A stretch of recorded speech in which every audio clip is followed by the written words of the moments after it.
I had just sold my biotech company Vertex Pharma for 75 million. To celebrate, I invited my only daughter, Sophia, and her husband, Ethan Hale, to Elegance Bistro, the most expensive restaurant in the city.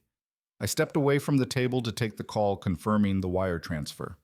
When I turned to go back, a young waiter blocked my path. He was terrified. "Mr. Klein," he whispered, "I saw your daughter. When your son-in-law distracted you, she took a small vial from her purse and poured a powder into your wine." My blood ran cold, but I stayed calm. I walked back to the table, accidentally knocked over a water glass, and in the confusion, I switched my glass with Sophia's. 15 minutes later, her eyes rolled back in her head and she collapsed. Before I tell you exactly what happened in that restaurant, let me know in the comments where you're watching from and hit that like and subscribe button. If you believe that sometimes the people closest to you are the ones you know the least. My name is David Klein. I'm 68 years old, and for the last 3 years, I've been a widower. That 75 million wasn't just a number. It was the result of 40 years of my life starting in a rented garage in Techville with 2 employees and a dream. Despite the success, I never changed.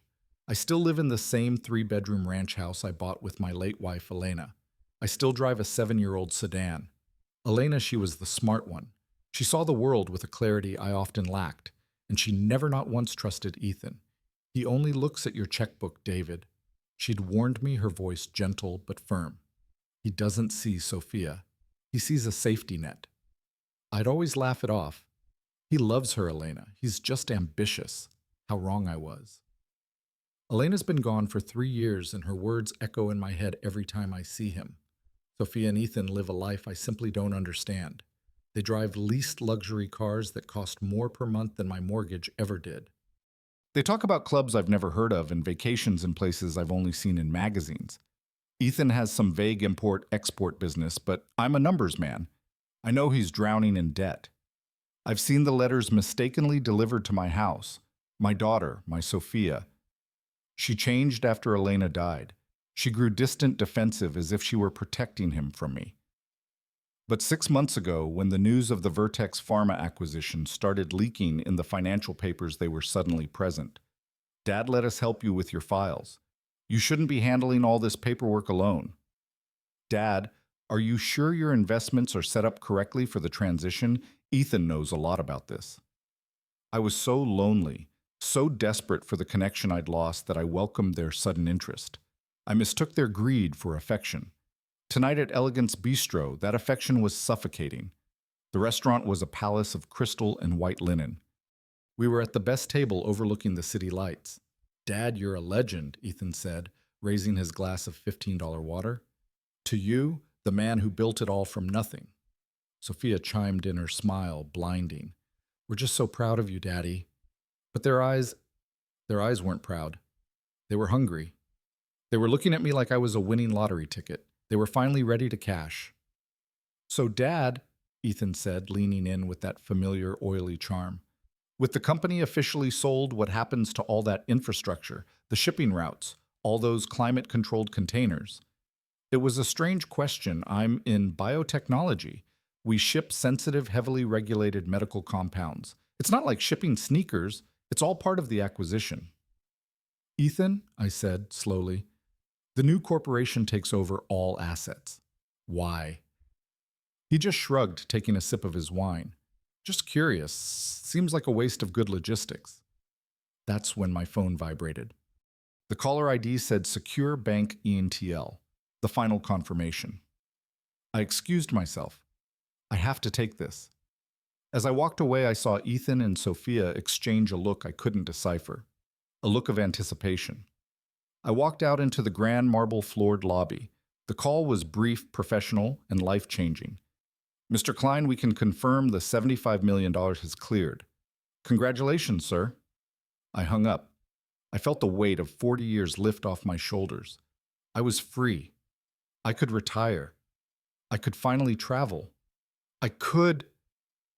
I turned around, and that's when I saw the young waiter. He was young, maybe 24.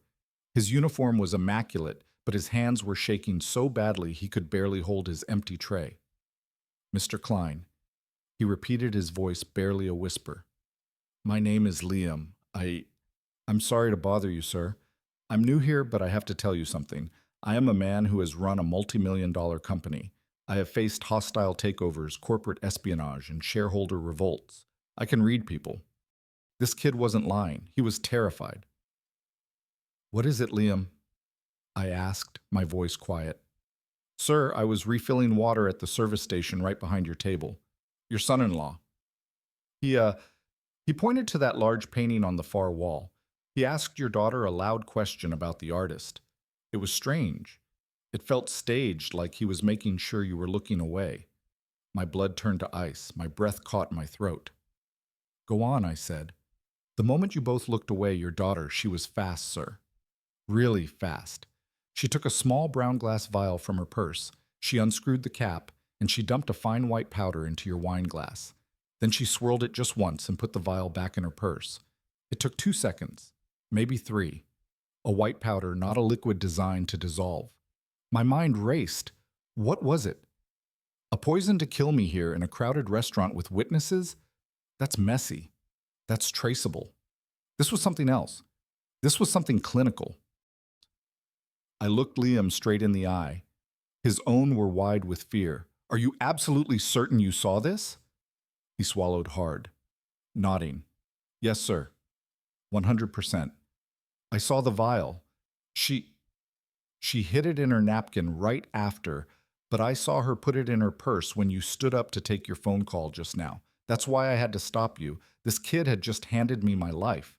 I reached into my wallet. I pulled out a stack of bills. It was $400.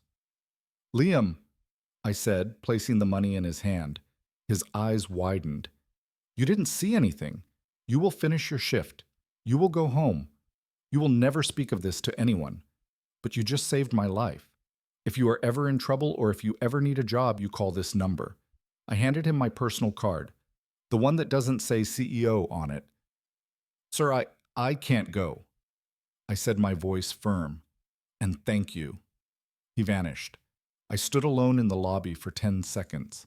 The rage was a physical thing, a hot iron in my gut.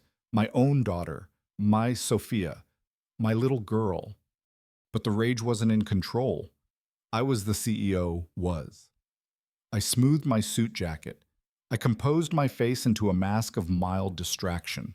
I took a deep breath and I walked back to the table. I sat down. The smell of the expensive food, the truffle oil, the seared scallops suddenly made me sick. Everything okay, Dad? Sophia asked. Her smile was so bright, so radiant. It was the smile of a predator who had just set a perfect trap. Just work? I said, waving my hand dismissively. The lawyers are already finding loose ends from the sale. I picked up my wine glass. Her wine glass. Now, though she didn't know it, no. I set it down. Not yet. I had to be sure. I looked at my glass, the deep red Cabernet. It looked perfect, undisturbed. My mind raced back. Sophia's comment from last week. Dad, you've been so forgetful lately. You missed our dinner reservation on Tuesday. I hadn't missed it. They had canceled it and told me I got the day wrong. I remembered Ethan's comment just 2 days ago. David, you seem confused. Are you sure you're okay to manage all this money alone? It all clicked. It wasn't poison. It was incapacitation. The powder wasn't meant to kill me. It was designed to mimic a stroke, to create sudden, terrifying confusion, to make me look like I had snapped right after securing $75 million. They wanted to have me declared incompetent. I needed to make the switch. Ethan was telling a long, boring story about one of his import deals, something about textiles from Turkey. Sophia was hanging on his every word, her eyes sparkling, playing the part of the adoring wife. They were so busy performing for me. They weren't really watching me. I waited. I needed a moment of distraction. The waiter, not Liam, a different one, came to refill our water glasses. This was my moment. As the waiter reached for Ethan's glass, I accidentally jerked my arm, my elbow connecting solidly with Ethan's full glass of water. Oh goodness, I exclaimed. David, honestly? Ethan snapped, jumping back as ice water flooded the white tablecloth and dripped onto his expensive pants. It was chaos for 5 seconds. Sophia gasped. Dad! Ethan cursed under his breath, grabbing his napkin. The waiter rushed in with more napkins, apologizing profusely. In that 5 seconds of chaos, my hands moved. It was a simple fluid motion I had practiced in my mind a dozen times on the walk back from the lobby. My right hand picked up my tainted glass. My left hand picked up Sophia's clean glass. I moved them both out of the way of the spill, and when I set them back down, they were reversed. It was done. I am so sorry, Ethan, I said, dabbing at the table with my own napkin. I guess I am a little tired. My old age is catching up to me. It's fine, Dad, Ethan said, composing himself. He shared a knowing, triumphant look with Sophia. They thought my clumsiness was the first scening. They thought their plan was working. They had no idea. The waiter finished cleaning up the mess and left. The tension was gone, replaced by their smug, predatory anticipation. I picked up my glass, Sophia's original clean glass. Well, I said, raising it high. Despite my clumsiness, I want to make a toast. They both raised their glasses.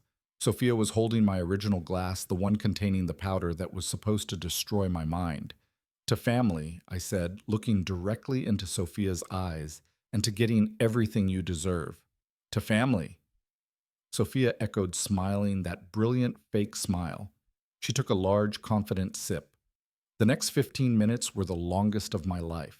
I ate my steak, or rather I moved it around my plate. I listened to Ethan brag about a European expansion he was planning with my money, I assumed. And I watched Sophia. It started suddenly. She blinked hard as if trying to clear her vision from a fog.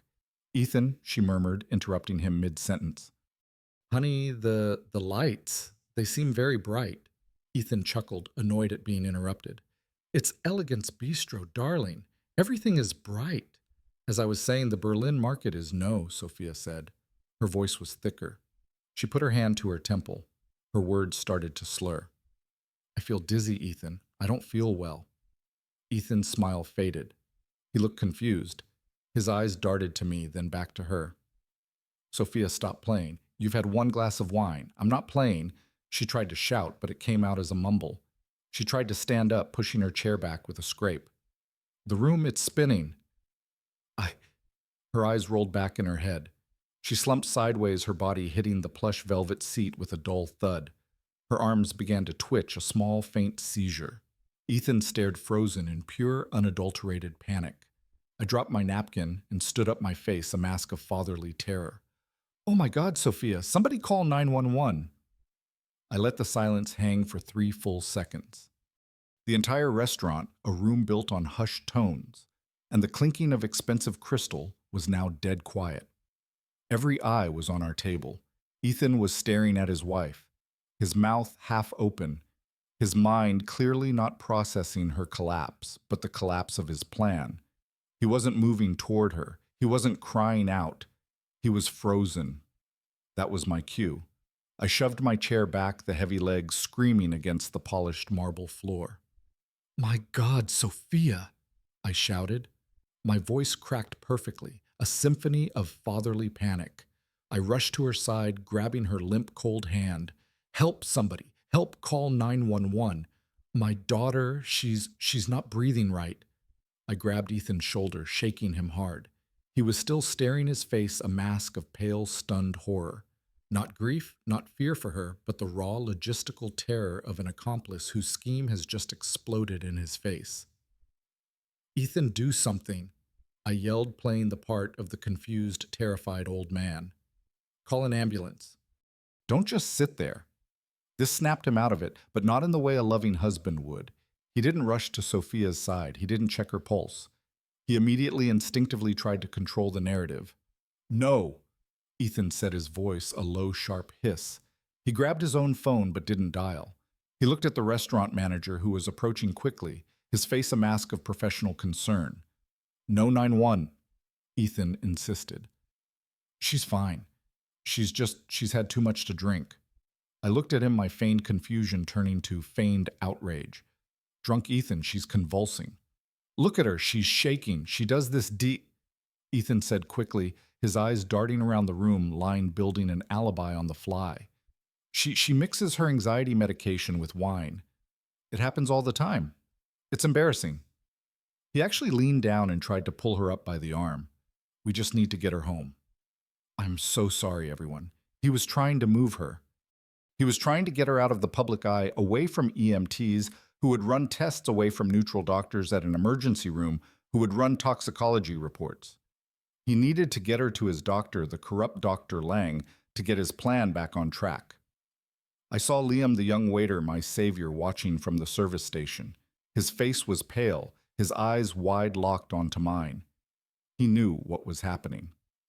Ethan turned to the manager, his voice dripping with false embarrassment.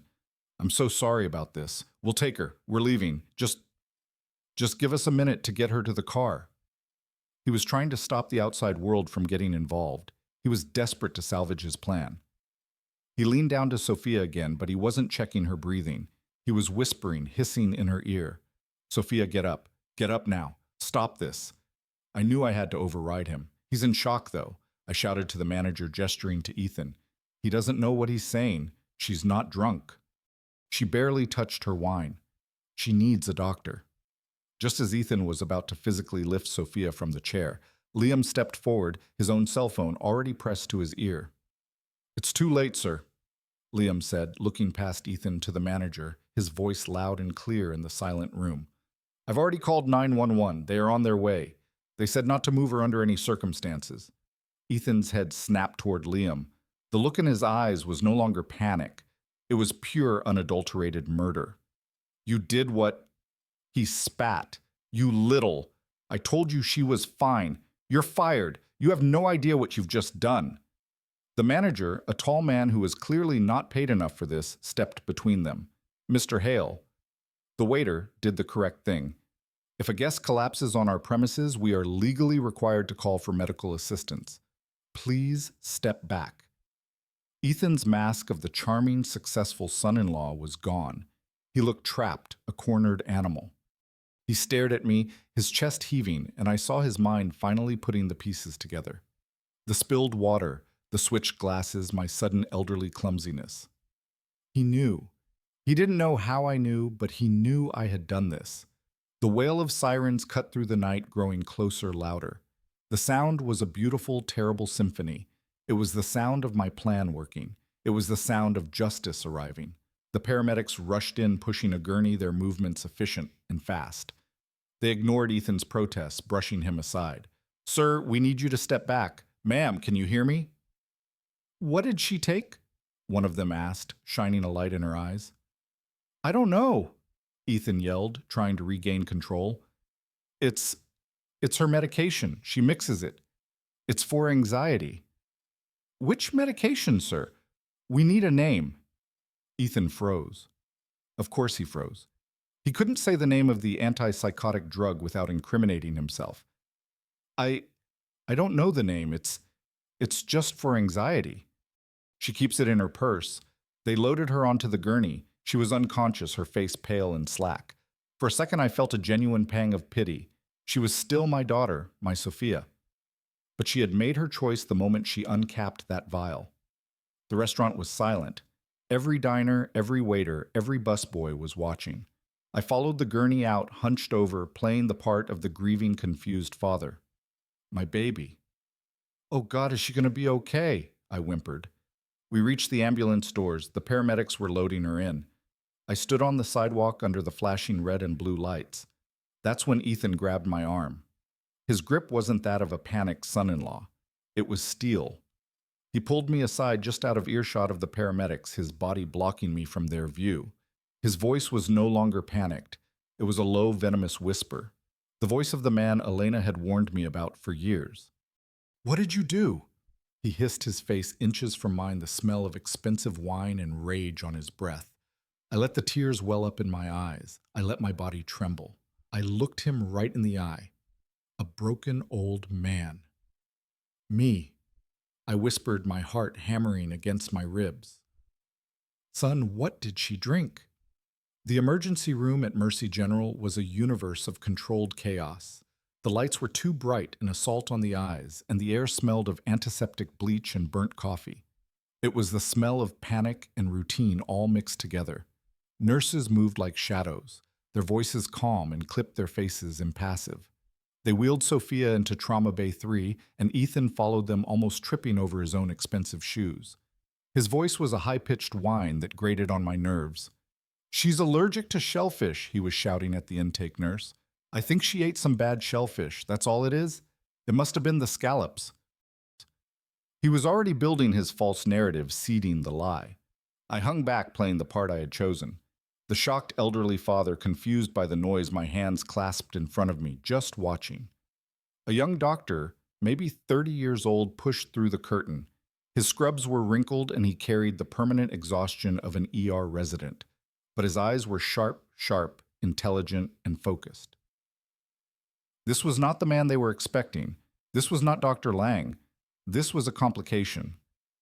"Mr. Hale, I'm Dr. Wong. I need to know exactly what your wife took." Ethan, breathless, stuck to his script. "It was an allergy. Shellfish. She's terribly allergic. Just give her an EpiPen. She'll be fine."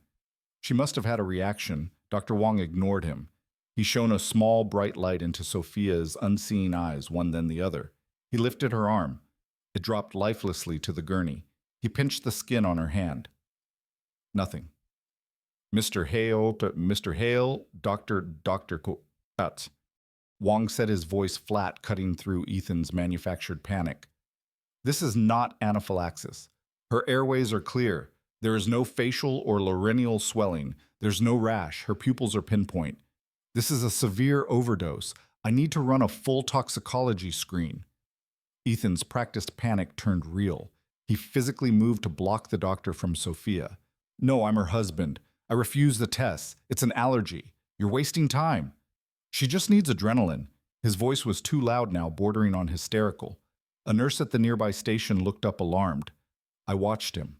This was the performance of a guilty man, a man who knew exactly what was in her blood and was terrified of it being named. He wasn't trying to save his wife. He was trying to save his plan. Dr. Wong didn't flinch. He didn't raise his voice. He simply said, "Sir, your wife is presenting with severe neurological symptoms, including seizures and respiratory depression. If you continue to obstruct my ability to diagnose her, I will have security remove you from this trauma bay. Am I clear?" Ethan's face turned a shade of purple. He looked like he wanted to hit the doctor. He was trapped. His eyes darted around the room and landed on me wide and screaming for help. "Dad, tell him she's fine. It's just an allergy." This was my moment. I stepped forward, letting my voice tremble. I practiced this tremble in the ambulance. I let the tears, which were very real, well in my eyes, though they were tears of rage, not grief. "Doctor," I whispered, grabbing his arm. "Please just save her. My son, he's in shock. He doesn't know what he's saying. Do whatever you have to. Please just save my little girl." Dr. Wong looked at me with a flash of genuine pity. He nodded, dismissing Ethan completely. "Thank you, Mr. Klein." "We will." He turned to the nurse. "Full talk screen CBC head CT. Push Narcan just in case and get her on a saline drip." Now Ethan was defeated. He slammed his fist against the wall, a performative act of grief for the nurses, but I knew it was the rage of failure. We were moved to the sterile gray waiting room. The chairs were hard plastic bolted to the floor. The coffee in the styrofoam cup I held tasted like acid. Ethan was pacing the length of the room, his phone pressed to his ear, whispering furiously. I saw him mouth the name Lang several times. He was trying to get his real doctor here. He was trying to intercept the results to control the narrative, but it was too late. The machine was already in motion. I just sat there under the buzzing fluorescent lights and finally let myself process it. I thought back to Elena. "He only looks at your checkbook, David." Her voice was so clear in my memory, a gentle warning I had dismissed as a mother being overprotective of her daughter. Men like that, she had said, they don't build things, they just take. I had been a builder my entire life, and he was a taker. I thought of Sophia, my sweet, bright Sophia. How had he corrupted her? How had he turned her against the father who had given her everything? The answer was simple money. The $75 million, but the plan, it was so specific. The drug, the symptoms, it all pointed to one thing. I remembered the emails. About a week ago, I had been on Sophia's laptop trying to find a family recipe for her mother's lasagna that she had supposedly saved. I had accidentally seen her inbox. There was a subject line that stuck with me: Decline contingency. I thought it was about a surprise party, maybe for my retirement. I smiled and closed it. Contingency. What a fool I'd been. And I remembered Ethan's questions not just about the shipping containers, but about me. Dad, are you sure you're feeling okay? You seem to be forgetting things. You missed our dinner reservation on Tuesday. I hadn't missed it. They had canceled it and told me I got the day wrong. They were building a case. They were planting the seeds of my sility. This wasn't just about money. It was about control. They were going to use this drug, a drug that mimics a stroke that causes acute confusion that makes a 68-year-old man look senile, to have me declared incompetent. The timing was perfect. The day after my $75 million deal closed. It was brilliant. It was monstrous. An hour later, Dr. Wong returned. His face was grim. He wasn't looking at Ethan. He was looking at me. Mr. Klein, I'm afraid the news isn't good. The toxicology report came back. Your daughter has a massive near-lethal dose of Neurozap in her system. Ethan, who had been on the phone with what sounded like his lawyer, froze. Olin. What, I've never heard of it. Neurozap, Dr. Wong said, his voice sharp and precise. It's a very potent antipsychotic medication. We use it to treat schizophrenia, severe bipolar disorder. It is not anxiety medication. It is not something you mix with wine. A dose this high, frankly, I'm required to notify the police. This looks like an attempted suicide or something else. Ethan started sputtering. Suicide. No, she wouldn't. She's happy. We were celebrating. Dr. Wong held up a hand. I need to explain the symptoms to you, sir. In a healthy individual, a massive dose like this doesn't just cause seizures. It mimics the symptoms of acute rapid-onset dementia. It causes confusion, slurred speech psychosis, and neurological damage that can look identical to a severe stroke. And there it was, the final disgusting piece of the puzzle. It wasn't just any drug. It was the perfect drug. A drug that wouldn't just make me sick, it would make me look crazy. They weren't just trying to hurt me. They were trying to erase me, to legally erase my mind, my identity, my signature. They were going to have me committed. They were going to put me in a home, take control of my $75 million, and leave me to rot in a diaper, drooling into my soup while they lived on my life's work.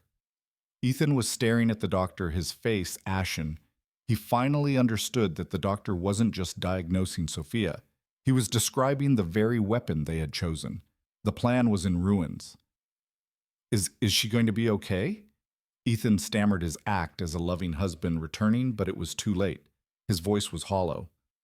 We're pumping her stomach and administering the antidote, Dr. Wong said coolly. She'll be very sick for a few days, and she will be placed under a 72-hour psychiatric hold as is protocol, but yes, physically she should recover. Dr. Wong looked at me, his eyes full of pity. Mr. Klein, I'm so sorry you had to see this. I'll give you two a moment. He left. The silence in the waiting room was heavy, broken only by the sound of Ethan's ragged breathing. He knew. He knew that I knew. He looked at me, his eyes no longer full of rage, but of a new dawning terror, and the war had just begun. Ethan's composure was a cheap suit, and it was ripping at the seams. He collapsed onto one of the hard plastic chairs in the waiting room, but he couldn't sit still. He was vibrating with a toxic energy. He was a cornered rat, and he was getting desperate. I knew my part to play. I slumped into a chair across from him, burying my face in my hands. I let my shoulders shake, mimicking the sobs of a broken old man. I was crying, but not for Sophia. I was crying for the daughter I had already lost, the one who had tried to chemically erase my mind. Dad. Ethan's voice was sharp, suspicious. Are you okay? I looked up, letting him see the tears I knew were staining my face. I don't understand, Ethan. Antipsychotics. Why? Why would she have that? Does my daughter have schizophrenia? Have you been hiding this from me? It was the perfect question. It gave him an escape route, a lie he could build on. He seized it. I didn't want to tell you like this, Dad, he said, his voice dropping into a fake, compassionate whisper. We've been struggling. She's been seeing a doctor. Dr. Lang, she must have confused her bottles. Yes. Dr. Lang, the first piece of the puzzle. I filed the name away. Oh God, I whimpered. My poor girl. And Dr. Wong said, the police. Why the police, Ethan? He's an idiot. Ethan snapped his mask, slipping. He doesn't understand. He's he's just a resident. He's overreacting. I'll handle it. I'm calling Dr. Lang right now. He'll come down here and straighten this all out. He'll explain. Yes, I said, my voice trembling. Yes, please, son. Call him. I need some air. I think I'm going to be sick. I staggered to my feet, hunched over, and pushed my way through the double doors leading to the main corridor. I didn't go to the bathroom. I didn't go outside. I hid in a small alcove by the vending machines just out of sight of the waiting room doors, but close enough to hear. Ethan must have thought I was gone. He burst out of the waiting room a second later, his phone already to his ear. He was pacing, his voice a venomous whisper that echoed in the sterile hallway. Lang, it's me. The plan is a disaster. She drank it. Sophia drank it. He stopped listening, his free hand tearing at his hair. I don't know how the old man. He must have. I don't know. It doesn't matter. He's here acting all confused and broken. But Lang, he's here. He's not the one who took the drug. Another pause. Ethan's face was contorted with rage. Yes, she's stable, but they ran a talk screen. They know it's Neurozap. They're talking about a psych hold police reports. This is falling apart. He was practically vibrating now. He slammed his fist against the cinder block wall. What do we do? The hearing is at 8:00 a.m. That's in 5 hours. How are we supposed to get a conservatorship over him if he's the picture of health and she's the one in the psych ward? 8 a.m. The second piece of the puzzle. Dr. Lang.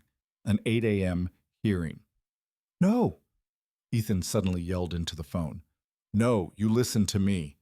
You're in this just as deep as I am. Your gambling debts aren't my problem. You were paid to handle the medical side, so you handle it. You get down to this hospital. You tell them Dr. Wong is an idiot. You tell them you're her primary physician. You tell them she's unstable, that she's a suicide risk, that she's been stealing his medication. I don't care what you say. Just fix this. And you'd better be ready to testify at 8:00 a.m. He hung up, breathing like he'd just run a marathon. He stood there for a moment, his back to me, trying to regain his composure. He ran his hands through his hair, straightened his suit jacket, and took a deep, shuddering breath. Then he turned and saw me. He froze. His face went completely white. He had no idea how long I'd been standing there. Dad, he stammered. I was just... I didn't let him finish. I stumbled forward, my hand on my heart. Ethan, I heard you yelling. What's happening? Who is Lang? What did he mean? Fix this. Ethan's mind was racing. I could see the gears turning, the lies forming. He put his arm around my shoulder, his grip too tight, guiding me back toward the waiting room. His fake, comforting son persona was back, but it was cracked desperate. Dad, you misunderstood. Dr. Lang is Sophia's psychiatrist. I was angry. I was yelling at him because I feel like he failed her. He should have warned us she was this unstable. Unstable, I whispered. Suicide risk. He thinks she might have done this on purpose. Dad, Ethan said, his voice catching. He was trying to pivot. If he couldn't frame me for dementia, he would frame his own wife for suicide. He thinks she tried to kill herself. But why? I asked, letting my voice crack again. He doesn't know. Maybe it's my fault, he said, lowering his eyes. The stress of your new money, it's been a lot for her. Maybe she felt inadequate. It was a brilliant, disgusting lie. He was already planting the idea that my $75 million was the problem, the destabilizing force that had driven his wife to this. I let him guide me back to the chair. I need to go home, son, I whispered. This is too much. My heart. I can't be here. Will you be okay? Relief washed over his face. The last thing he wanted was me here asking questions, being seen by doctors who weren't on his payroll. Yes, Dad. Of course, he said, his voice dripping with false concern. You go home, get some rest. You look terrible. I'll stay here. I'll handle everything with Dr. Lang when he gets here. I'll call you as soon as I know more. He practically pushed me toward the exit. Take a cab. I'll pay for it. Okay, son. Okay. I walked out of the hospital, a frail old man trembling devastated. The act held until the automatic doors slid shut behind me. The second the night air hit my face, my back straightened. The trembling stopped. The grief vanished, replaced by a cold, hard focus. It was 3:00 a.m. I got in a cab. 78 Winding Path Road. I told the driver my address, but as we drove, I leaned forward. Actually, driver, can you take me to my daughter's house first? 89 Ridgeview Lane. I need to pick up a few things for her. He nodded and changed course. Sophia and Ethan lived in a new-build mansion that my $75 million hadn't paid for yet. I knew they kept a spare key under the pot of a dead fern by the back door. Ethan thought he was clever. I just thought he was lazy. The house was dark. I let myself in, my heart pounding not with fear but with adrenaline. I knew exactly where to go. The home office. I sat down at Sophia's sleek white desk. I turned on her laptop. No password. Another sign of their arrogance. They never believed I was a threat. I opened her email. It didn't take long. I didn't need to search for conspiracy. I just searched for the name Ethan had so kindly provided. Lang. The chain popped up. Dozens of emails between Sophia Ethan and a Dr. V. Lang. I read them, and with every word my blood ran colder. From Ethan Hale to Dr. V. Lang. Subject: the Klein contingency. Lang. He's becoming a problem. He's questioning things. He's asking about the shipping manifests. The sale of the company is a disaster for us. We need to accelerate the timeline. From Dr. V. Lang to Ethan Hale. Subject R. The Klein contingency. The risk is high. A forced psychiatric hold needs a precipitating event. You can't just say he's confused. He needs to be confused. I've prescribed the Neurozap under a false name. The dosage I recommended will induce acute psychosis and symptoms mimicking a stroke within 20 minutes of ingestion. From Sophia Klein Hale to Ethan Hale. Dr. V. Lang. Subject Re. The Klein contingency. I'll do it at the celebration dinner. He'll be distracted. He trusts me. Once he's at the hospital, Lang, you take over. You certify him. Ethan, you file the petition first thing in the morning. We have to get control of the assets before the federal audit begins. The federal audit. My God, I had been right. It wasn't just about the money. It was about the logistics. Ethan had been using my company, my good name, to run his criminal enterprise. And then I saw the final email in the chain sent just yesterday. It was from a law firm to Ethan Hale, Sophia Klein. Hale from Smith & Associates LLC attached emergency conservatorship petition, David Klein, the PDF. My hands were shaking. I clicked the attachment. There it was. My life reduced to a legal document. Petitioner Ethan Hale seeks emergency conservatorship over his father-in-law, David Klein, and the reasons Mr. Klein has been exhibiting signs of rapid onset, senile dementia, paranoia, confusion, financial irresponsibility, and the final damning line to be supported by the expert testimony of his primary care physician, Dr. Victor Lang, who will attest to Mr. Klein's inability to manage his own affairs. The hearing is set for October 5th, 8:00 a.m., courtroom 3B. Today, in less than 5 hours, they had planned it all. The drug, the dinner, the medical expert, the emergency hearing. By 9:00 a.m. this morning, I was supposed to be a ward of the state with my criminal son-in-law holding the keys to my $75 million kingdom. I looked at the clock on the wall, 3:55 a.m. I closed the laptop. I had everything I needed. Not today, I whispered to the empty, silent house. Not ever. I left my daughter's dark house at 3:55 a.m. The cab ride from the hospital had been a blur, but the drive from Sophia's home to my own was sharp, cold, and clear. My hands weren't shaking anymore. The frail, devastated old man I had been playing for the last few hours was gone, left behind in the hospital waiting room. The man driving my sedan now was David Klein, the CEO. The man who had built a $75 million company from nothing, The man who had faced down hostile takeovers and corporate spies. The man who was now at 4 in the morning, officially at war. I picked up my phone. I didn't hesitate. I dialed the number. It rang once, twice. This had better be a matter of national security, David. A deep, growly voice answered. Right, I said, my voice steady, cutting through the silence of the empty streets. Wake up. I need you at the office, not in the morning, now. There was a half-second pause. I'm on my way. He hung up. Mr. Baxter doesn't ask unnecessary questions. He's not a family lawyer. He doesn't handle wills or divorces. He's a shark. He's the man who structured the Vertex Pharma acquisition. He's the man who crushed a competitor's frivolous patent lawsuit 2 years ago with a single brutal cross-examination. He was, I realized, the perfect and only man for this job. I pulled into the underground garage of his downtown high-rise at 4:30 a.m. The city was a ghost town wrapped in fog. I took the private elevator straight to the penthouse floor. The doors opened onto a dark lobby, but the lights to his corner office were already on a beacon in the darkness. He was standing by his window overlooking the sleeping city, already in a crisp white shirt and tie. He had a pot of coffee brewing. He looked like he'd been awake for hours. David, he said, not turning around, you look like you've seen a ghost. I walked in and sat in one of the leather chairs opposite his massive desk. Worse, Baxter.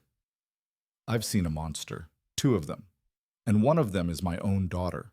For the next 30 minutes, I told him everything. I didn't cry. I didn't raise my voice. I gave him a CEO's report. Cold, factual, chronological, the $75 million celebration. The waiter, Liam, and his warning, the switched glasses, the collapse, the ER Dr. Wong's honest diagnosis. Neurozap and antipsychotic, Ethan's immediate panicked attempt to cover it up to blame an allergy.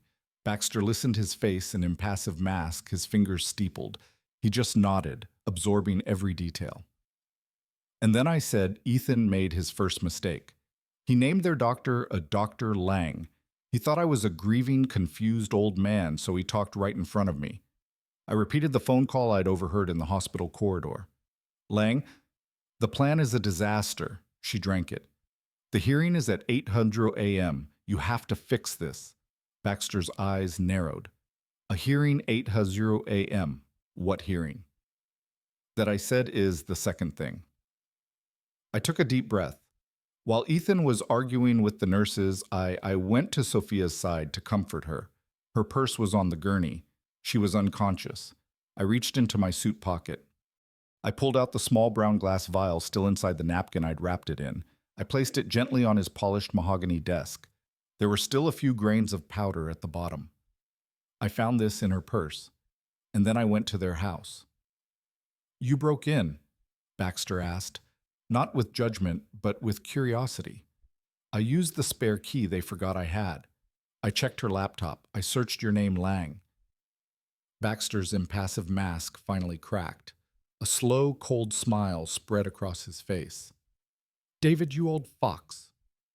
She saved it all, Baxter. The entire conspiracy. An email chain called the Klein Contingency. Emails between her, Ethan, and this Dr. Lang. He prescribed the drug. He advised them on the dosage. He was going to be their expert medical witness. Witness for what Baxter asked, though he already knew. I leaned forward. A hearing this morning, 8:00 a.m., courtroom 3B. I forwarded you the email with the attachment. It was an emergency petition for a conservatorship. My conservatorship. Baxter swiveled in his chair, his computer screen lighting up his face. He read the email, then opened the PDF. I heard him let out a low whistle. My God. Rapid onset senile dementia. Paranoia, financial irresponsibility, a danger to himself and his assets. He looked up at me, his eyes now sharp, all business. They were going to have you drugged, declared incompetent, and committed bolts in the space of 12 hours. And Ethan would have full control of all $75 million before the market even opened. He stood up. The shark was in the water. David, we are going to destroy them, he said, his voice a low growl. He began to pace. This isn't just family fraud. This is conspiracy to commit aggravated assault. This is medical malpractice. This is perjury. This is beautiful in the most disgusting way. He picked up his phone. He didn't dial. He hit a single speed dial button. Harlan, he barked into the receiver. It's Baxter. Wake up. He didn't wait for a reply. I need a full workup. A doctor. Name is Victor Lang. Lang. I need to know everything. Bank accounts, debts, medical board citations, mistresses, parking tickets. I want to know what brand of toothpaste he uses. And I need it. Not now. I needed it 30 minutes ago. He hung up. He looked at me. Okay. They have a hearing at 8:00 a.m. We'll be there, but we are not going to defend David. We are going to attack this. Dr. Lang is the weak link. He's the one who connects Ethan's plan to a criminal act. They think they're walking into a simple family court hearing to roll over a confused old man. Baxter poured me a cup of coffee. His hand was perfectly steady. They have no idea. He said, a grim smile on his face, that they're actually walking into their own execution. It was 5:15 in the morning. The sky outside Baxter's penthouse office was just beginning to bruise with the first pale gray light of dawn. The city below was silent, a sea of dark glass and steel. The only sound in the massive quiet room was the hiss of the high-end coffee machine and the steady rhythmic click, click, click of Baxter tapping his gold pen on his legal pad. The adrenaline from the hospital, from the break-in at Sophia's house, was starting to wear off. It was being replaced by something else. A cold, heavy exhaustion that settled deep in my bones. But it wasn't the exhaustion of an old man.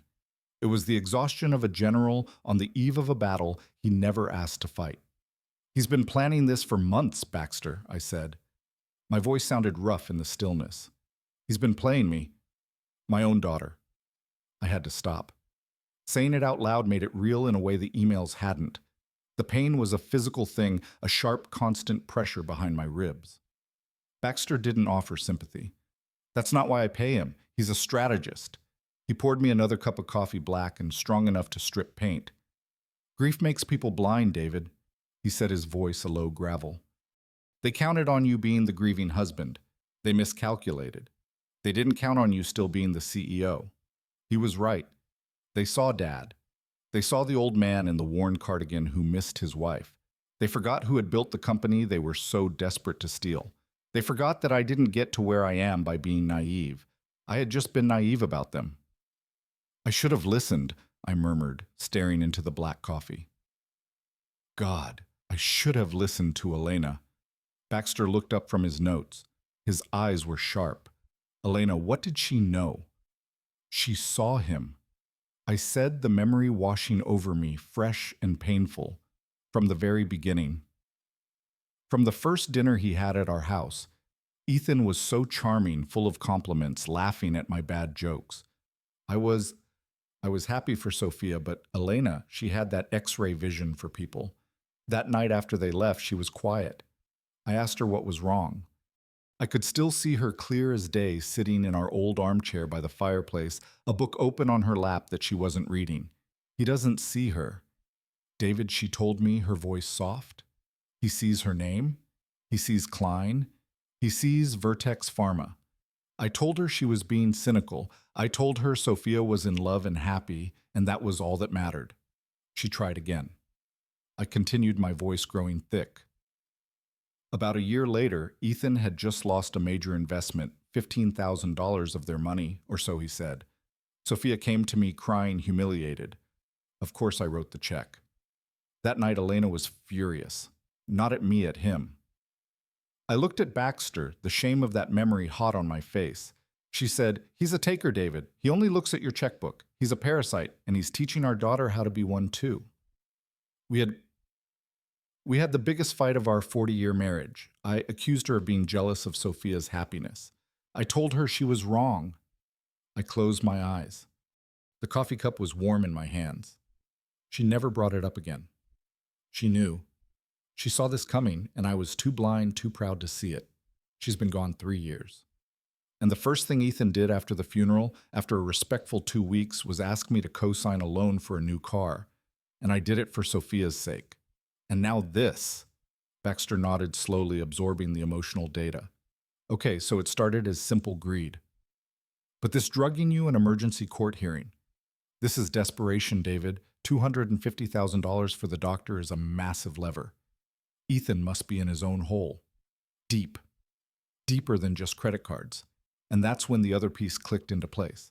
The piece that had been bothering me for months. The one that never made any sense. The shipping manifests, I said almost to myself. Baxter's head snapped up. What, Ethan? He's always asking about my shipping operations. My company, Vertex Pharma. We ship highly controlled biological compounds, genetic samples, experimental pharmaceuticals. They move in climate-controlled GPS-tracked containers. It's a logistics nightmare heavily monitored by the FDA, the DEA, you name it. It's the most secure and most boring part of my business. And he was interested in it, Baxter asked. Obsessed, I said. For the last 6 months he's been asking, Dad, how secure are those roaches who handles your customs clearance in Port City? Ever had a container just go missing? I thought it was just idle curiosity. I thought he was trying to sound smart to impress me, to show interest in my work. I looked at Baxter and I saw the realization dawning on his face at the same instant it dawned on mine. But what if it wasn't? I said, my voice dropping. What if he wasn't just asking, my company has a flawless 30-year logistics record. What if he found a way? What if he was using my corporate routes, my clean, fast-tracked shipping lanes to move his own imports? Baxter's eyes lit up with a terrifying cold clarity. My God, David, if he was piggybacking on your shipments, the sale of the company wouldn't just be a payday for him. It would be a disaster. A $75 million acquisition by Global Corp Inc. triggers a mandatory top-to-bottom federal audit, a full deep dive audit of everything, including every single shipping manifest for the last 5 years. The room suddenly felt ice cold. He wasn't trying to get the $75 million. I whispered, the full ugly truth finally landing. He was trying to stop the audit. He needed to get power of attorney. He needed to get control of the company before the sale finalized so he could bury the evidence of his own crimes. Before Baxter could even respond, the private line on his desk buzzed. It was a harsh, slicing sound in the 6:00 a.m. stillness. He snatched it up. Harlan, talk to me. He listened, his face already grim darkened. He scribbled a note. Where? How much are you sure? Good. Send it to my encrypted server right now. He hung up the phone. He looked at me. The final piece of the puzzle had just been slammed into place. It's worse than we thought, Baxter said, his voice flat. Our private investigator just ran the financials on Dr. Lang. He didn't just find debts, he found the source. Lang's $250,000 gambling debts to an offshore sportsbook. Baxter paused, letting the weight of the next words land. And guess who the parent company of that offshore book is? I waited. A shell corporation based in the Caymans. HL Enterprises. Ethan Hale Imports, I whispered. Ethan doesn't just owe Lang money, Baxter said, standing up and grabbing his briefcase. Ethan owns him. He's not a conspirator. He's a puppet. He checked his watch. 6:15 a.m. Let's go, David. We have a hearing to attend. The phone on Baxter's desk shattered the 6 a.m. silence. It was a harsh digital ring, an alarm signaling the next phase of the battle. We both stared at it. My caller ID showed Ethan's face smiling, taken at a barbecue last summer, a lifetime ago. Baxter just nodded once. Speaker David. And remember who you are. You're not a CEO. You're a confused, terrified old man who just saw his daughter collapse. I took a breath. I picked up the phone. My hand was steady, but I made my voice tremble. Hello, Ethan. Dad. Oh, thank God. Where are you? I've been calling your cell the house. I was about to call the police. Are you okay? His voice was a masterpiece of fake concern, a performance so slick it made my skin crawl. He was an artist of deceit. I don't know. I stammered, cupping my hand over the phone as if I were trying to hide my words from the world. I'm at a diner, a coffee shop. I couldn't be in the house, Ethan. Not after last night. All of Elena's things, I needed to think. I heard him let out a long, slow sigh. It wasn't a sigh of relief that I was safe. It was the sigh of a predator who had just located his prey. He thought I was weak broken and wandering the streets in a daze. He thought he had me. Dad, I understand. I really do, he said, his voice dripping with false sympathy. But listen to me. I have some news. It's about Sophia. Sophia? I asked, my voice cracking. Is she is she worse? No, she's stable. She's resting. He paused, setting the hook. But I just spoke to her doctor, her real doctor, the specialist who's been treating her, Dr. Lang. Lang, I repeated, as if trying to place the name. The man you were calling from the hospital. Yes, Dad. Ethan said, his voice smooth and reassuring. He's been treating her for this condition for months. He he came to the hospital as soon as I called him. He reviewed her chart. He he talked to Dr. Wong, and I pushed. What did he say? Here it came. The second trap. Dad, he's worried. He's worried about you. I stayed silent. I let the confused pause hang in the air. Me, I finally whispered. Why? Why me? He says, he says based on what I told him. Your forgetfulness lately, your outburst at the restaurant, how you were so confused. He was using my own act against me, turning my feigned symptoms into his evidence. He says, these neurological conditions, they can be genetic. He says, what happened to Sophia? It could be a precursor to what's happening to you. It was brilliant. I had to give him that. It was a disgusting, brilliant lie. He was building a bridge connecting his wife's suicide attempt directly to my son with his paid-off doctor as the foundation. I don't understand, I said, my voice shaking. I feel fine. I'm just upset, son. Dad, listen to me, Ethan said, his voice hardening. Just a fraction taking on an air of authority of a son forced to take charge. Dr. Lang is a professional. He's the best in his field. And he's on his way to your house right now to check on you. It's for your own good. I'll meet him there in 30 minutes. There it is. I thought the trap wasn't just a phone call. It was a house call. He couldn't get me to the hospital, so he was bringing his corrupt doctor to me. Lang would arrive, find me alone, confused and agitated from the night's events. He would perform a preliminary exam in my living room, and then at 8:00 a.m., he would testify under oath that he had just seen me and that I was without a doubt a danger to myself and my $75 million estate. He was moving the battlefield from the hospital, which he had lost, to my home, which he thought he controlled. I had to give him the performance of his life. No, I shouted into the phone, a high-pitched paranoid wail. No doctors. I'm not sick. I don't need a doctor. Ethan, I'm fine. I'm just tired. Why are you doing this? I gave him exactly the symptoms he was paying for. I gave him the erratic behavior his petition required. I could hear the smile in his voice as he tried to soothe me.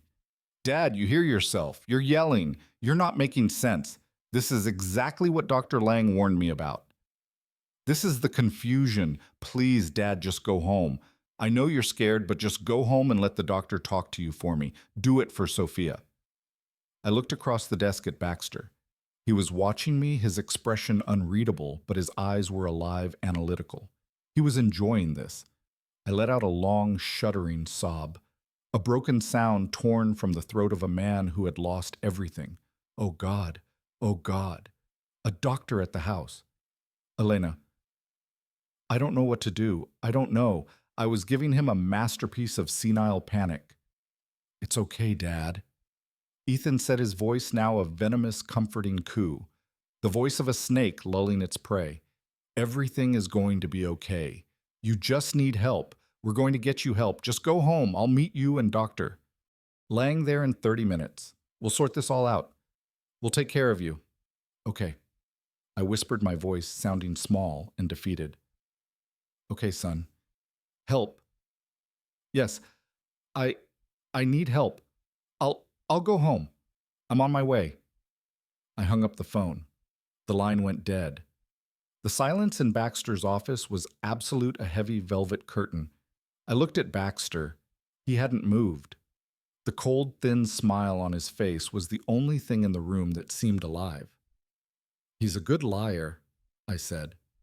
My voice was instantly back to normal, cold, steady, and sharp. "He's a desperate liar," Baxter corrected, standing up and closing his briefcase with a heavy final click. He just confirmed his entire plan. He's sending his star witness, the corrupt doctor, to your house to manufacture evidence for a hearing that he doesn't know we know about. Baxter checked his platinum watch. 6:45 a.m. "He thinks he has you trapped." David. "He thinks you're a scared old man running home to hide, about to be cornered in your own living room by his medical expert." I stood up and straightened my tie. The fatigue was gone. The adrenaline was back clean and sharp as glass. "So what's our move?" Baxter picked up his briefcase. He walked to the door and held it open for me, the lights of the empty hallway gleaming on the marble floor. "A good trap," Baxter said, his smile all teeth. "Let them go to your house. Let them wait. Let Dr. Lang ring the doorbell of an empty home for the next hour, wondering where his confused patient is. Let them panic." "And where will we be?" I asked, walking past him into the hall. Baxter's voice echoed in the empty corridor as we walked toward the elevator. "We, David, we have a hearing to attend. Courtroom 3B 800 AM sharp. And we," he said, pressing the elevator button, "are going to be early 7:45 a.m. The fluorescent lights of the county courthouse hallway hummed, casting a sick greenish glow on the cheap linoleum floors. The air smelled of stale coffee and old floor wax. This wasn't my world. My world was boardroom negotiations and international contracts. This was a place of petty squabbles and family betrayals. It felt dirty. Mr. Baxter and I stood at the end of the hall, just watching the door to courtroom 3B. We were early. They were earlier. Through the small wire mesh window in the door, I could see them. My family, my executioners. Ethan was pacing. He was wearing his best suit, a dark charcoal wool that I probably paid for, but he looked like hell. His eyes were bloodshot, his skin pale and clammy. The stress and adrenaline from the night's disaster were rolling off him in waves. He was a man who had gambled everything and was desperate to see the final card. Next to him was his lawyer, a young, slick man in a suit that was too shiny, his hair slicked back with too much gel. He looked like he'd gotten his law degree from a late-night television commercial. And then there was Dr. Lang. He wasn't pacing. He was sitting on the hard wooden bench completely still, his hands clasped so tightly his knuckles were white. He was a man in a cage of his own making, a $250,000 cage. He kept dabbing at his forehead with a handkerchief, his eyes darting toward the door every few seconds. He was terrified of me. He should have been terrified of Ethan. Ethan stopped pacing and leaned in to whisper to his lawyer. I couldn't hear the words, but I didn't need to. I knew exactly what they were saying. I could almost hear his frantic hiss. "He's not here. It's 7:48. He's not coming." The lawyer must have put a calming hand on his arm, motioning for him to keep his voice down. He probably told him what a gift this was. And then Ethan spoke again, his voice a low, triumphant rasp that carried just enough to be heard in the quiet hall where I stood. "It's perfect," he whispered to his lawyer. The lawyer nodded, a smug little smile playing on his lips. "He's not here." Of course he's not here. Ethan let out a sound that was half laugh, half hiss. "Dr. Lang went to his house just like we planned. He rang the bell for 20 minutes. No answer. The old man is gone. He's probably wandering the freeway in his bathrobe by now." He leaned in closer, his voice dropping, but his arrogance making it sharp. "This is better than the original plan. He's a missing person. He's confused. He's scared. He's a danger to himself. This just proves our case. The judge will have to grant the emergency petition. We'll have the guardianship before 900 a.m. I felt Baxter's hand on my shoulder, a silent, heavy pressure. "Not yet, David." He whispered, his voice a low rumble. "Don't move. We wait for the judge. We let them commit. We let them lie to an officer of the court. Let them build their own gallows, plank by plank." My rage was a cold, hard stone in my chest. I wanted to burst through that door. I wanted to see the look on my son-in-law's face, I wanted to grab him by his expensive choking tie and ask him how he dared to destroy my family. But Baxter was right. This wasn't an emotional outburst. This was a corporate takedown, and timing was everything. We heard the bailiff's voice from inside. All rise, the Honorable Judge Harlan presiding. The clock on the wall read 7:59 a.m. Baxter straightened his tie. He looked at me, and his eyes were not the eyes of a lawyer. They were the eyes of a shark that smells blood in the water. Showtime, he said. We stood outside the heavy oak doors of courtroom 3B. I could hear the sharp rap of the gavel, followed by the bailiff's voice. All rise. The Honorable Judge Harlan presiding. I checked my watch. 8:00 a.m. on the dot. Baxter put a hand on my arm. Patience, David. Let him take the bait. Let him lie to the judge. Inside, I could hear the rustling of papers. The judge, a man with a reputation for being impatient and sharp, cleared his throat. His voice was a dry rasp. We are here for the emergency hearing regarding the conservatorship of one David Klein. Case number 456C. Is the petitioner, Mr. Ethan Hale, present? I pictured Ethan, my son-in-law, standing up. I pictured his slick, cheap lawyer at his side. I heard the scrape of a chair, a new voice. Young Arrogant, Ethan's lawyer. Yes, Your Honor. Nicholas Grant on behalf of the petitioner, Mr. Ethan Hale, who is present. I could hear the false sympathy in his voice, a slimy practice tone that made my stomach turn. Your Honor, we are here today under the most tragic of circumstances. He was performing. My client, Mr. Hale, and his wife, Sophia, Mr. Klein's daughter, have been desperately trying to manage what can only be described as a catastrophic and rapid mental decline in Mr. Klein. I closed my eyes. Catastrophic rapid, the keywords from their email. We had hoped to manage this privately, Your Honor. Grant continued, his voice dripping with fake sorrow. But last night, a terrible incident occurred.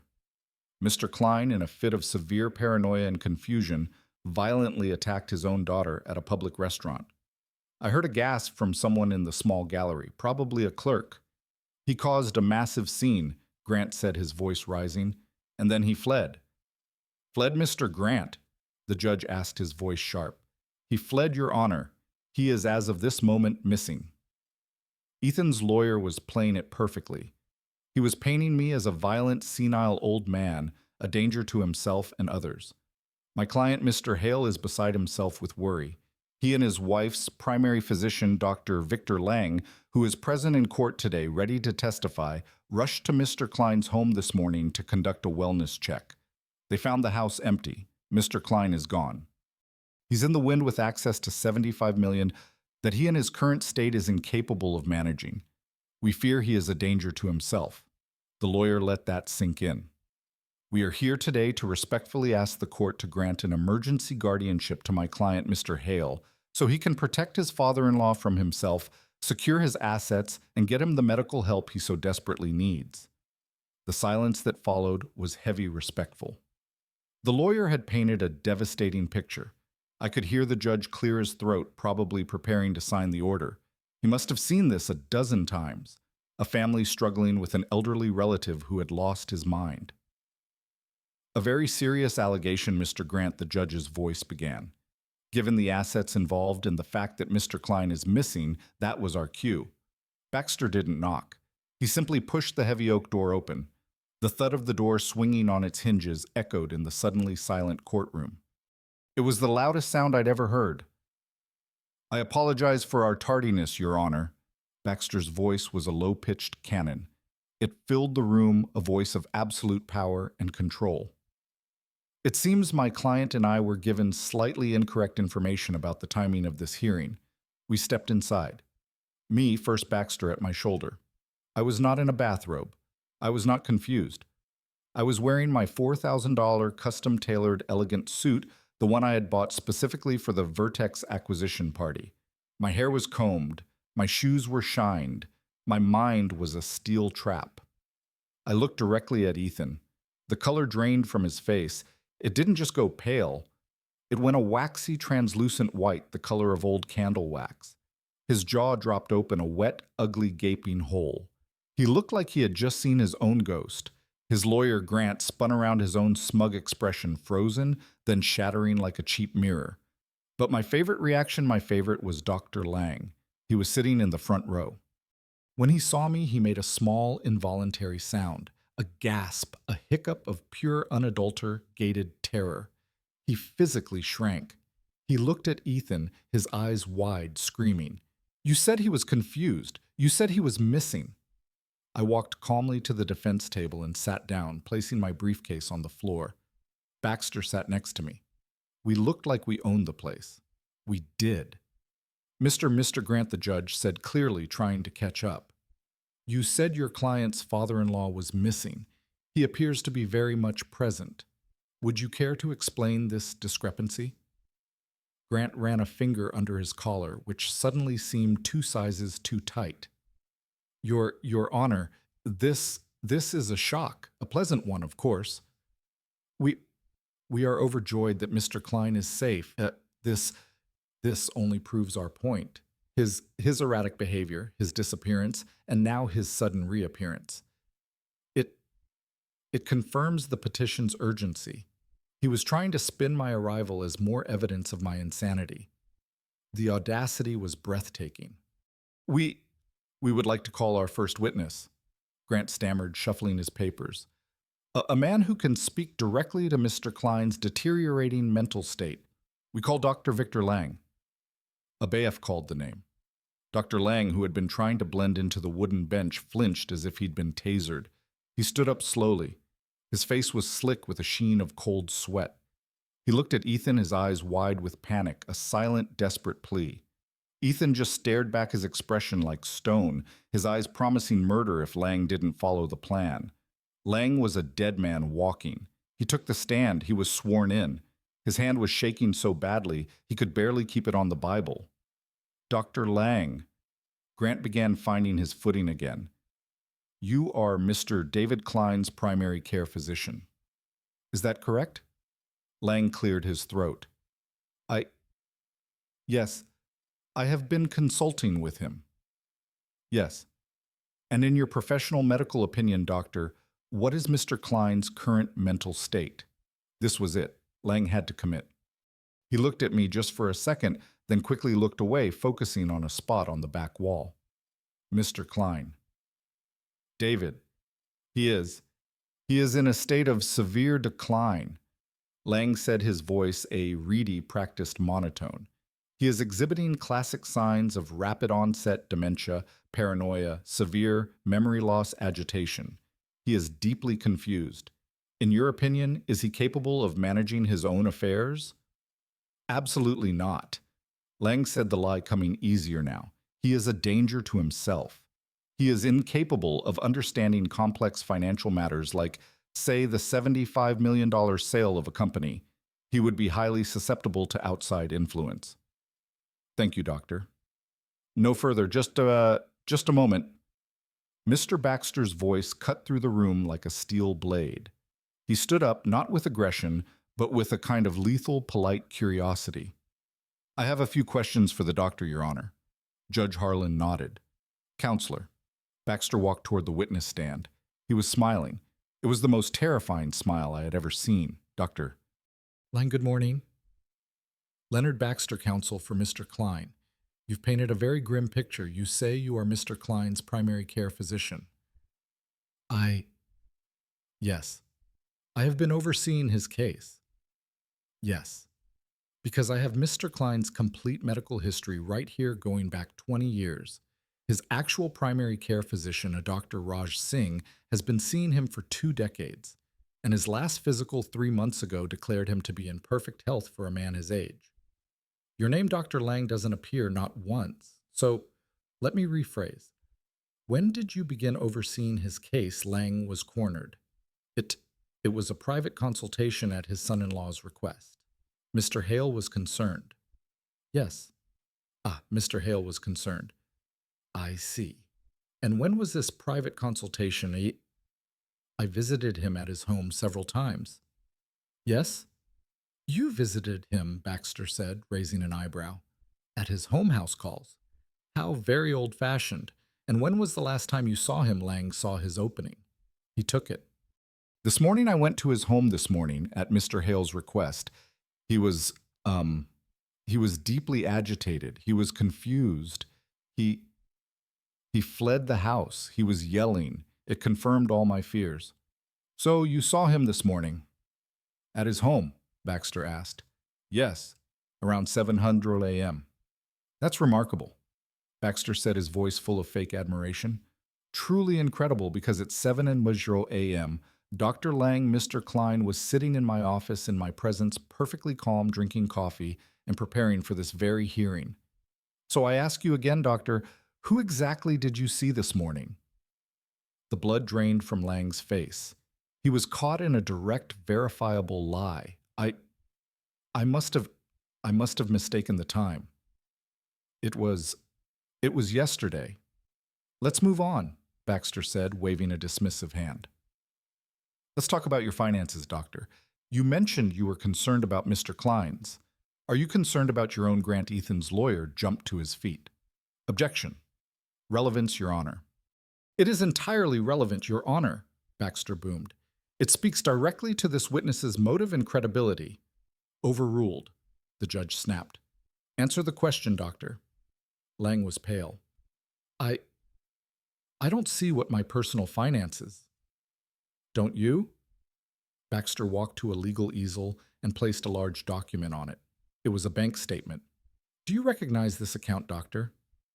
It's an offshore account in the Cayman Islands. Your name. That's private. Not anymore, Baxter said. Now let's look at this. A payment and another bi-weekly payments coming from a shell corporation called HL Enterprises. Are you familiar with HL Enterprises? Dr. Lang said nothing. He was just sweating. Let me help you. Baxter continued.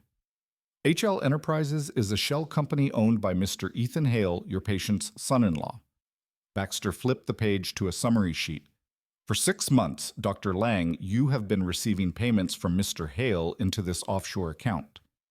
The total as of last week is $250,000. Music. The courtroom was absolutely silent. Ethan looked like he was going to vomit, so Dr. Baxter's voice dropped to a quiet, lethal growl. I have 2 questions for you. First is $250,000, your standard fee for treating senile paranoia. Lang just shook his head, mute. Second, Baxter said, moving closer. My investigator found that this account is directly linked to several online sports betting sites. Is it true, Dr. Lang, that you are over $250,000 in debt to Mr. Ethan Hale's personal bookie? Lang broke. It wasn't a slow crumble. It was a complete shattering implosion. He let out a strangled sob. He owned me. He shrieked the words tearing out of him. He owned my debt. He said he'd ruin me. He said he'd report me to the medical board. He told me the old man was already confused. He said it would be easy. He was sobbing now. A pathetic, broken man. He said he just needed a medical opinion to protect his family. He gave me the vial. He told me what to say. It was all him. He planned it all. He forced me. He collapsed forward, burying his face in his hands, his whole body shaking. The judge stared, aghast. The stenographer's fingers were flying. Ethan's lawyer, Grant, slowly sat down, his case, his career evaporating before his eyes. And Ethan just sat there, frozen, his mask of sanity completely gone, his eyes wide and empty. He had lost, and he knew it. Dr. Lang's confession hung in the air, thick and toxic. The man was sobbing on the witness stand, a grotesque puddle of a human being. But Ethan Hale wasn't finished. He wasn't going to go down that easily. He leaped from his chair, his face a mask of purple, twisted rage. He pointed a shaking finger not at Lang, but at me. He's lying. Ethan shrieked, his voice cracking. The doctor is lying. He's in on it with him. My father-in-law is the crazy one. He poisoned his own daughter. That's what happened. He attacked Sophia at the restaurant. He's senile. He's violent. Arrest him. He was unraveling. It was a desperate, chaotic attempt to throw mud in every direction, hoping some of it would stick. His own lawyer, Grant, just sat there, his head in his hands, having completely given up. The courtroom was in chaos. The bailiff was shouting for order. Judge Harlan slammed his gavel, the sharp crack cutting through the noise. Silence, silence in this courtroom. The room settled. The judge looked at the sobbing wreck of Dr. Lang. He looked at the screaming, frantic Ethan Hale. And then he looked at me. I was the only one in the room who was perfectly calm. I was just sitting there, my hands folded on the table. Mr. Klein. Judge Harlan said, his voice low and heavy. You have sat here and listened to some extraordinary accusations. The petition before me says you are incompetent. The witness says he was paid to lie about it, and your son-in-law now accuses you of attempting to murder your own daughter. Do you have anything you would like to say? This was it. The moment Mr. Baxter placed a reassuring hand on my arm, I stood up slowly. I buttoned my suit jacket. I turned not just to the judge, but to the small, stunned audience. Yes, Your Honor. I do. My voice was calm. It was the voice of a CEO, not a victim. The truth, I said, is always simpler than the lies. And the truth is this. I looked at Ethan. His eyes were wide, burning with hate. My daughter, Sophia, did try to drug me last night. That is true. She poured a powder into my wine glass, a powder that Dr. Lang here. I nodded at the sobbing doctor so kindly provided, a drug designed to make me appear confused, paranoid, and senile. I paused, letting the room absorb it. But she made a mistake. She drank the wrong glass. A collective gasp went up from the gallery. Judge Harlan's eyes widened. That I continued is the what, but the why. The why is so much more interesting, and it has everything to do with my son-in-law. I turned my full attention to Ethan. Your Honor. My son-in-law, Ethan Hale, orchestrated this entire thing, but his motives were misunderstood even by me until 6 hours this morning. I saw a flicker of new fear in Ethan's eyes, the fear of the unknown. He didn't do this just to get his hands on my $75 million. He did it because he was desperate. I let the word hang in the air. You see, for the last year, Mr. Hale has been asking me strange questions about my company. Not about profits, not about stock options, about logistics, about my shipping containers, the ones we use to ship highly controlled biological compounds all over the world. Ethan's face went from white to a sickly greenish gray. He knew where I was going. I thought he was just curious, I said. But he wasn't. He was using me. He was using my company's clean, federally approved shipping lanes to smuggle his own illegal goods into this country. Ethan's lawyer, Grant, who had been defeated, suddenly looked up, his face a mask of pure terror. He clearly had no idea. My $75 million deal wasn't his goal. Your Honor, it was his problem. It was his death sentence. I looked back at the judge, who was leaning forward, hanging on every word. Because the moment I signed that sale, it triggered a mandatory top-to-bottom federal audit of every asset, every bank account, and every single shipping manifest for the last 5 years. An audit that would begin next week. I turned back to Ethan. He was shaking his head, whispering, "No, no, no." Ethan knew he was finished. I said, my voice resonating in the dead silent room. He knew the audit would expose him. He knew the FBI would be at his door. So he put his contingency plan into action. He couldn't stop the audit, but he could run from it. His plan was simple. Drug his confused old father-in-law. Have his paid-off doctor declare me senile. Have his puppet, my daughter, help him petition the court for an emergency conservatorship. And once he had legal control of my $75 million, he was going to disappear. He was going to take my life's work and flee the country, leaving my daughter to take the fall for everything. That was when Ethan snapped. It wasn't a word. It was a roar. A primal scream of pure cornered rage. You old bastard. He vaulted over the defense table, his suit jacket flying, his face purple, his hands clawed, aiming for my throat. He was fast, but he wasn't fast enough. Before he had even cleared the table, 2 men in the back row stood up. They weren't baifs. They were tall fit and wearing suits that didn't come from a department store. They moved with a speed that was terrifying. They intercepted Ethan in midair, tackling him to the ground in a tangle of limbs and expensive wool. He hit the floor with a sickening thud. No, let me go. I'll kill him. I'll kill you. He screamed, his spittle flying. One of the men was already yanking Ethan's arms behind his back, the click, click, click of handcuffs echoing in the courtroom. The other man stood up, brushing off his jacket, and held up a badge to the stunned judge. Special Agent Brooks, FBI, he said calmly, as if he did this every day. Mr. Baxter contacted our office at 6:30 this morning. We were here to observe the testimony regarding the federal audit. He nodded to his partner, who was hauling a screaming, thrashing Ethan to his feet. Ethan Hale, Agent Brooks said, his voice booming. You are under arrest for conspiracy to commit fraud, interstate smuggling, and bribery of a medical official. You have the right to remain silent. I just stood there watching. I looked at Dr. Lang sobbing on the stand. I looked at Ethan, my son-in-law, a ruined, screaming animal being dragged out of the courtroom. I looked at Mr. Baxter, who was calmly packing his briefcase. The war was over, and I had won. The courtroom dissolved into chaos. Judge Harlan was pounding his gavel, but the noise of the FBI agents subduing Ethan and Dr. Lang wailing on the witness stand drowned him out. The bailiff finally announced the hearing was suspended indefinitely. Ethan and Lang were both taken out in handcuffs. I watched them go, my son-in-law's eyes burning with a hatred so pure it was almost beautiful. He was no longer hiding. The monster was finally on full display. Baxter clapped me on the shoulder. It's done, David. No, I said, my voice heavy. No, not yet. There's one last thing. I didn't wait for him. I walked out of the courthouse, past the stunned reporters who were already shouting my name, and got into the back of my car. I told my driver to take me to Mercy General. The emergency room chaos had subsided. Now Sophia was in a private room on the 4th floor of the psychiatric ward. A bored-looking police officer sat outside her door.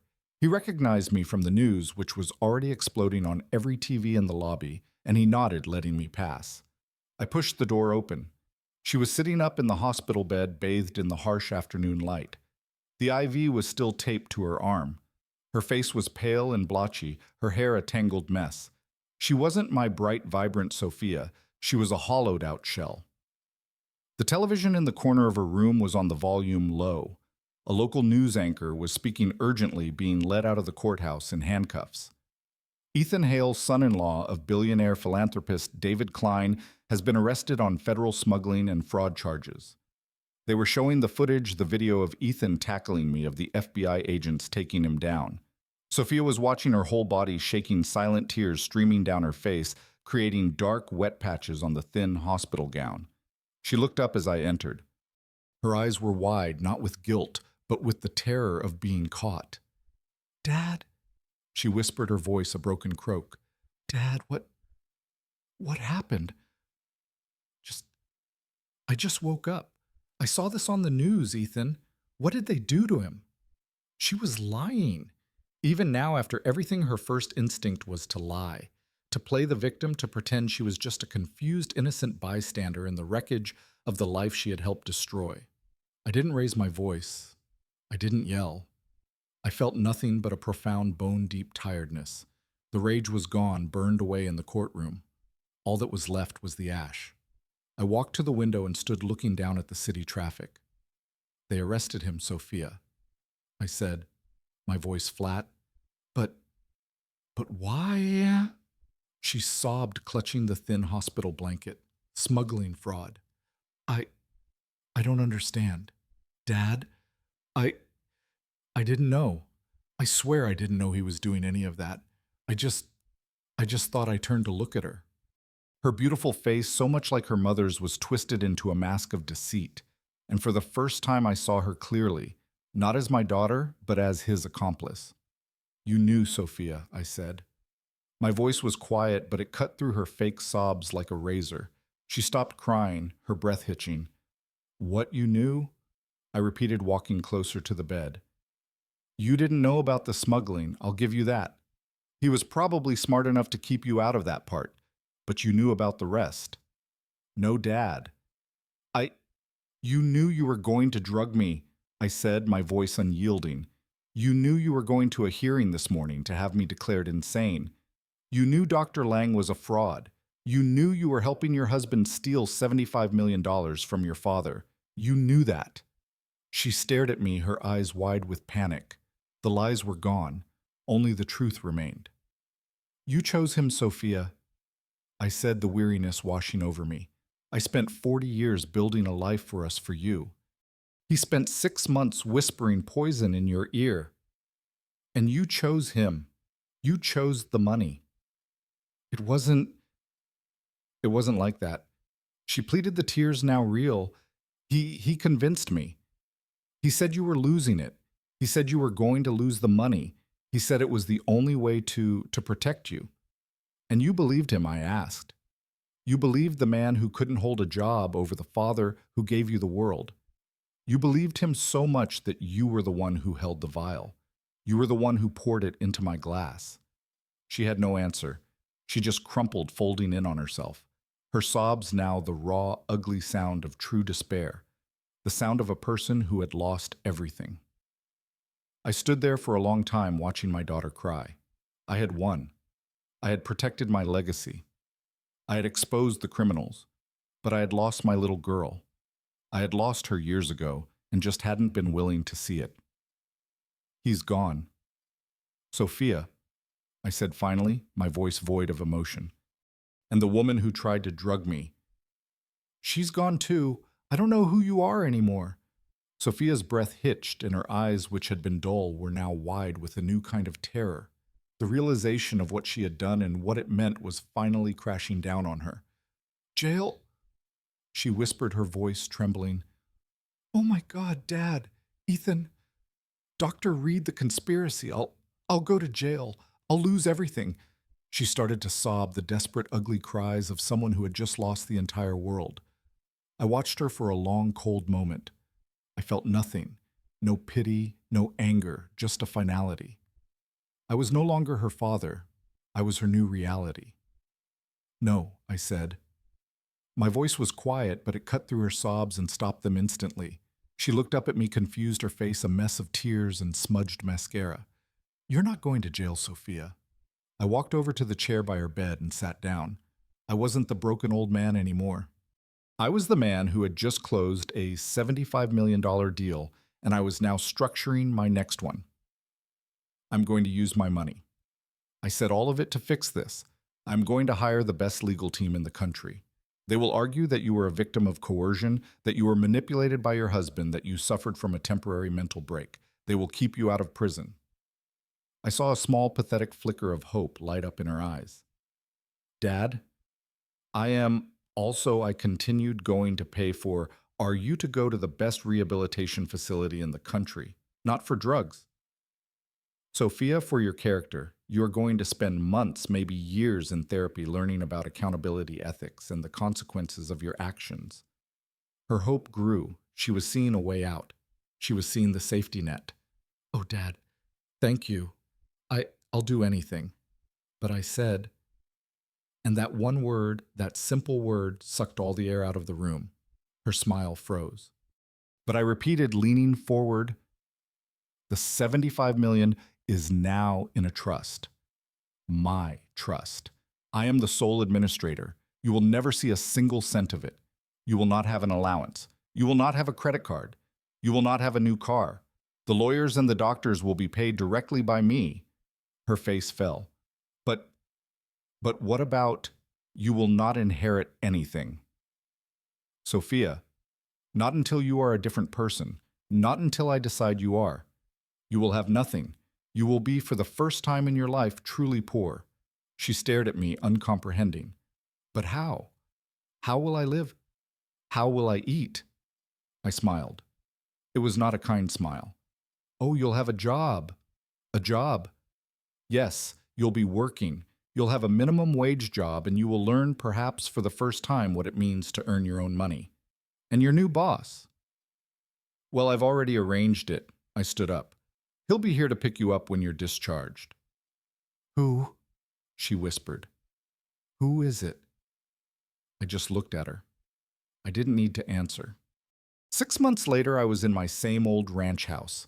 The afternoon sun was streaming through the windows, illuminating the dust motes dancing in the air. I was sitting in Elena's old armchair reading a book. I was finally at peace. The doorbell rang. I opened it. It was Liam, the young waiter from Elegance Bistro. He was no longer wearing a waiter's uniform. He was in a sharp, well-cut suit carrying a leather briefcase. He was my new personal finance manager, and he was worth every penny of his high six-figure salary. "Mr. Klein," he said, stepping inside. He was all business, but his eyes were always kind. "Liam, how are things?" I asked, heading to the kitchen to pour us coffee. "The markets are stable," he said, following me and opening his briefcase on my modest kitchen table. "The foundation funding is secure, and I have the first report from the shelter." The shelter. The one I had funded with the first $4 million, a place for people who had nowhere else to go. And I asked. Liam looked down at his report. Sophia Klein-Hale completed her first full work week. She's on the night shift. Her supervisor says she was compliant, but slow. "Slow is fine," I said, "as long as she's thorough." "Oh, she was thorough," Liam said, a small grim smile playing on his lips. "She's assigned to sanitation for the first month." She was assigned to sanitation for the first month. "She was thorough," Liam said, a small grim smile playing on his lips. "She's assigned to sanitation for the first month." "She was thorough," Liam said, a small grim smile playing on his lips. "She cleaned every toilet in all 3 wings perfectly." I took a sip of my coffee. I looked out the kitchen window at the old oak tree Elena and I had planted together 40 years ago. The leaves were just beginning to turn gold. "Good," I said, my voice quiet. "That's good." I turned back to Liam. "All right, son, let's talk about the quarterly projections." I was finally truly at peace. This story is a powerful lesson in how greed and entitlement can completely blind people to the truth. Sophia and Ethan were so focused on the $75 million that they grossly underestimated the man who earned it. They saw a frail, forgetful father, not the brilliant CEO who was always 10 steps ahead. It proves that true strength isn't about the luxury you display, but the silent, calculated resolve you possess. Ultimately, the story shows that actions have severe life-altering consequences, and sometimes the only path to redemption is by losing everything to learn the value of integrity. What would you have done in David's shoes? Was his final decision an act of justice?